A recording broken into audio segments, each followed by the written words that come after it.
Hello friends, welcome to our channel and I am engineer Praveen Kumar Bagde. और दोस्तों, आज हम पढ़ेंगे कंप्यूटर के परीक्षा मंथन की बुक के 13वें topic data network and data security के वस्तुनिष्ठ क्वेश्चन।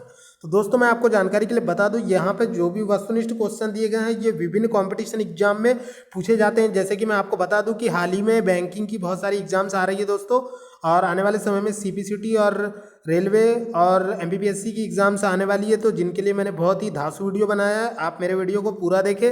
और आपने अब तक मेरे चैनल को सब्सक्राइब नहीं किया है तो प्लीज़ सब्सक्राइब कर ले। तो दोस्तों, बिना देरी के शुरू करते हैं आज की स्टोरी। Let's start now. तो दोस्तों, सबसे पहले देखते हैं पहला क्वेश्चन कि कंप्यूटर वायरस होता है, क्या होता है? एक, फफूंद मतलब फंगी, बैक्टीरिया, IC 7344 और सॉफ्टवेयर प्रोग्राम। तो दोस्तों, मैंने आपको बताया है कि कंप्यूटर वायरस क्या होता है? सॉफ्टवेयर प्रोग्राम होता है। क्या होता है? Software program. हाँ, अगर यहाँ पूछता कि ह्यूमन वायरस क्या होता है या फिर कोई भी वायरस क्या होता है तो वो बायोलॉजी से रिलेटेड होता है। लेकिन यहाँ पे पूछा है दोस्तों कंप्यूटर वायरस क्या होता है। तो मैं आपको जानकारी के लिए बता दूं, कंप्यूटर वायरस एक सॉफ्टवेयर प्रोग्राम होता है जो कि छोटे छोटे प्रोग्रामों का कोड होता है, जो अगर आपके कंप्यूटर में आ जाए तो आपके कंप्यूटर की हालत खराब कर देता है। आगे बढ़ते हैं दोस्तों सेकंड क्वेश्चन पे। स्पैम किस विषय से संबंधित है? कंप्यूटर, संगीत, कला, खेल। तो दोस्तों, स्पैम शब्द जो है ये कंप्यूटर से रिलेटेड है, जो कि अवांछित मेल हैं जो कि कंप्यूटर में विज्ञापन के रूप में भेजे जाते हैं। यह मेलों को दोस्तों स्पैम कहा जाता है। आगे बढ़ते हैं दोस्तों तीसरे क्वेश्चन पे। तीसरा क्वेश्चन है दोस्तों आपका, निम्नलिखित कथनों पर विचार कीजिए और दिए गए कूट से सही उत्तर चुनिए। मतलब कि दिए गए ऑप्शंस में से आपको सही ऑप्शन को चुनना है। तो पहला क्वेश्चन है पहला आपका दोस्तों कथन है, proxy server TCP IP address उपलब्ध कराता है।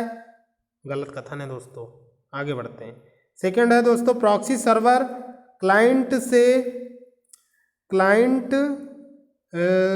सॉरी दोस्तों, इसको डबल से पढ़ते हैं, क्वेश्चन को थोड़ा जल्दी में थे। क्वेश्चन में पहला फैक्ट है दोस्तों, proxy server TCP IP address उपलब्ध करवाता है। तो दोस्तों आगे बढ़ते हैं दूसरे फैक्ट पे। दूसरा फैक्ट है, प्रॉक्सी सर्वर क्लाइंट से प्राप्त अनुरोध को अन्य सर्वरों को अग्रेसित करता है। तो दोस्तों कूट है, केवल 1 सही है, केवल 2 सही है। 1 और 2, फर्स्ट और सेकंड दोनों सही है, कोई सही नहीं है। तो दोस्तों इसका उत्तर होगा सी, दोनों कथन सही है। मतलब कि प्रॉक्सी सर्वर क्या करता है, आपका क्लाइंट से प्राप्त अनुरोध को सर्वर को अग्रेसित करता है, मतलब कि फॉरवर्ड करता है। और proxy server TCP IP address भी प्रोवाइड कराता है, क्योंकि दोस्तों आपको मैंने बताया कि प्रॉक्सी सर्वर जो होता है वो क्लाइंट और सर्वर के बीच में लगाया जाता है, जो क्या करता है, दोनों सर्वर को जोड़ता है और बीच में जा रहे पैकेटों की जांच भी करता है। आगे बढ़ते हैं दोस्तों, चौथा क्वेश्चन है, फायरवॉल का मुख्य काम क्या है? तो फायरवॉल का मुख्य काम है मॉनिटरिंग, डिलीटिंग, कॉपिंग, मूविंग, इनमें से कोई नहीं। तो मैंने आपको लास्ट वीडियो में बताया दोस्तों, फायरवॉल का मुख्य कार्य होता है मॉनिटरिंग करना, यानी निगरानी करना।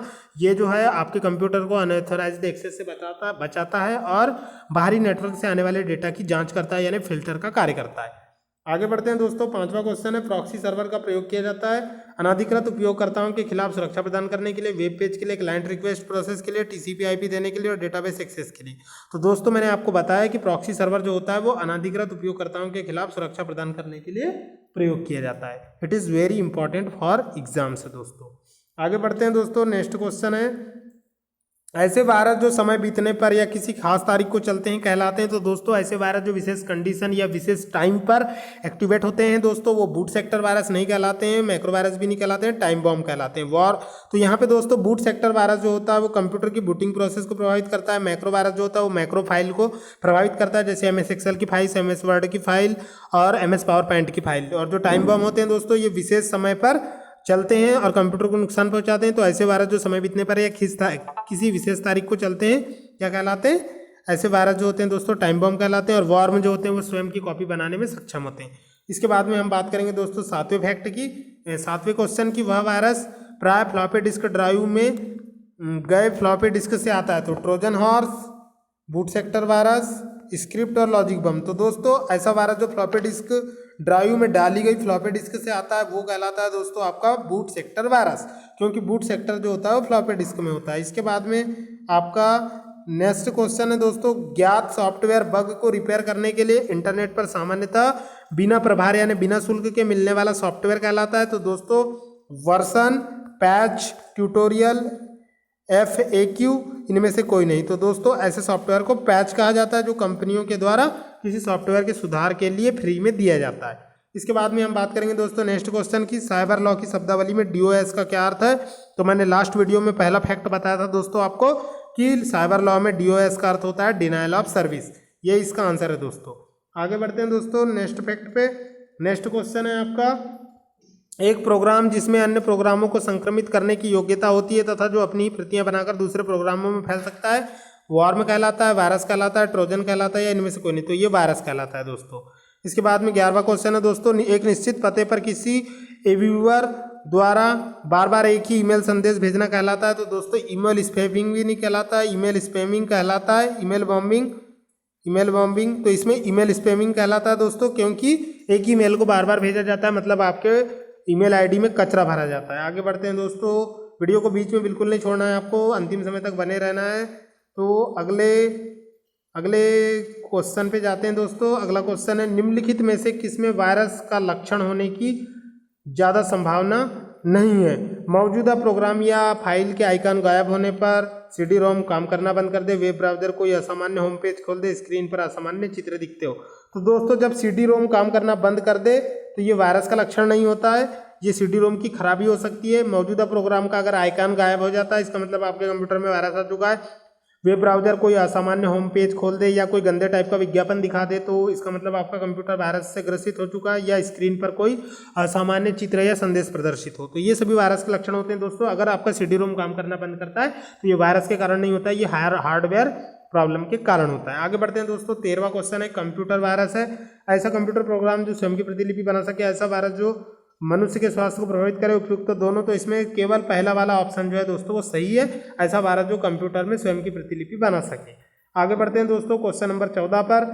क्वेश्चन नंबर 14 है दोस्तों, वह गोपनीय कोड जो कुछ प्रोग्रामों में प्रविष्ट प्रतिबंधित करता है। तो ऐसे गोपनीय कोड को यहाँ क्वेश्चन में ये पूछा है दोस्तों, which is the secret code who denied the entry of some programs. तो दोस्तों ऐसे कॉम्बिनेशन ऑफ कोड्स को, ऐसे प्राइवेट कोड को पासवर्ड कहा जाता है दोस्तों, पासपोर्ट कहा जाता है, एंट्री कोड कहा जाता है, एक्सेस कोड कहा जाता है, क्या कहा जाता है। तो दोस्तों कंप्यूटर में ऐसे गोपनीय कोड को पासवर्ड कहा जाता है दोस्तों। ठीक है दोस्तों, आगे बढ़ते हैं क्वेश्चन नंबर 15 पे। पासवर्ड के प्रयोग से उपयोगकर्ता को क्या प्रभाव पड़ता है। जल्दी सिस्टम में जा सकते हैं, समय का दक्ष उपयोग कर सकते हैं, गोपनीयता बरकरार रख सकते हैं और ढांचा को। तो दोस्तों गोपनीयता के लिए पासवर्ड का यूज किया जाता है, प्राइवेसी के लिए। इसके बाद में आपका नेक्स्ट क्वेश्चन है दोस्तों, कंप्यूटर हैकर होता है। तो computer hacker is a computer expert which is misuse of his knowledge. तो बात करेंगे दोस्तों, एक व्यक्ति जो कंप्यूटर की सुरक्षा बनाए रखता है, गलत है। उसके बाद में एक व्यक्ति जो व्यक्तिगत लाभ के लिए दूषित इरादों से कंप्यूटर सुरक्षा का पालन नहीं करता। तो बी ऑप्शन इसका राइट है दोस्तों। सी को देखते हैं, एक व्यक्ति जो कंप्यूटर के सुरक्षित परिचालन हेतु उत्तरदायी होता है। नहीं दोस्तों, कंप्यूटर सुधारने वाला, गलत दोस्तों। तो ऐसा व्यक्ति जो व्यक्तिगत लाभ के लिए दूषित इरादों से कंप्यूटर सुरक्षा का पालन नहीं करता, कंप्यूटर सुरक्षा नेटवर्क की खामियों को पता लगाकर उससे कंप्यूटर में फाइनेंशियल फ्रॉड करता है दोस्तों, ऐसे व्यक्ति को कंप्यूटर हैकर कहा जाता है। आगे बढ़ते हैं दोस्तों क्वेश्चन नंबर 17 में, अनजान ईमेल अनुलग्न को यानी कि अटैचमेंट को हटा दिया जाता है क्योंकि आप जेल जा सकते हैं। वह व्यक्ति आपको पहचान कर जख्मी कर सकता है, यह गैर तौर तरीका है, गलत तौर तरीका है। इसके अलावा दोस्तों इसमें वायरस हो सकता है जो आपके कंप्यूटर को नुकसान पहुंचा सकता है। तो इसका उत्तर डी होगा दोस्तों। आपको अनजान व्यक्ति द्वारा भेजे गए मेल को बिल्कुल नहीं खोलना है, और खोल लिए तो उसके अटैचमेंट को डाउनलोड नहीं करना है, बिना डाउनलोड किए ही उसे डिलीट कर देना है। आगे बढ़ते हैं दोस्तों, जंक ईमेल किसे कहते हैं। Strap, spoof, script, spam. तो स्पैम को ही जंक मेल कहा जाता है दोस्तों। अवांछित या अनावश्यक मेलों को जंक मेल कहा जाता है। आगे बढ़ते हैं दोस्तों, नेक्स्ट फैक्ट पर जाते हैं। नेक्स्ट फैक्ट है आपका,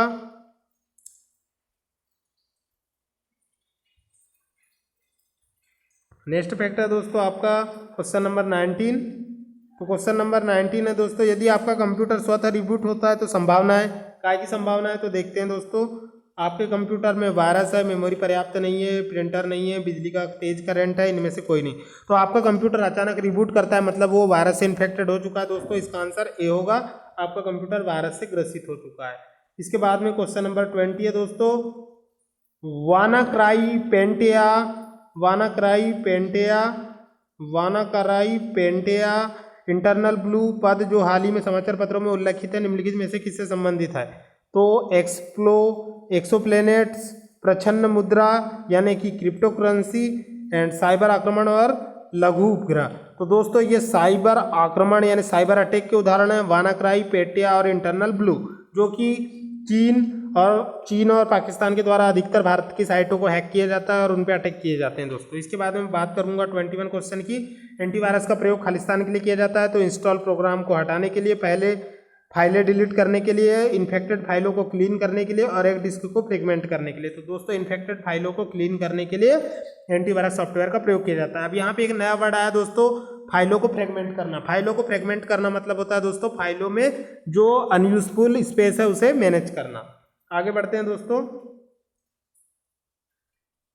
इस तरह दोस्तों मेरा वीडियो कंप्लीट हो चुका है। आपको मेरा वीडियो कैसा लगा कमेंट करके जरूर बताएं और अपना लाइक करना बिल्कुल ना भूलें।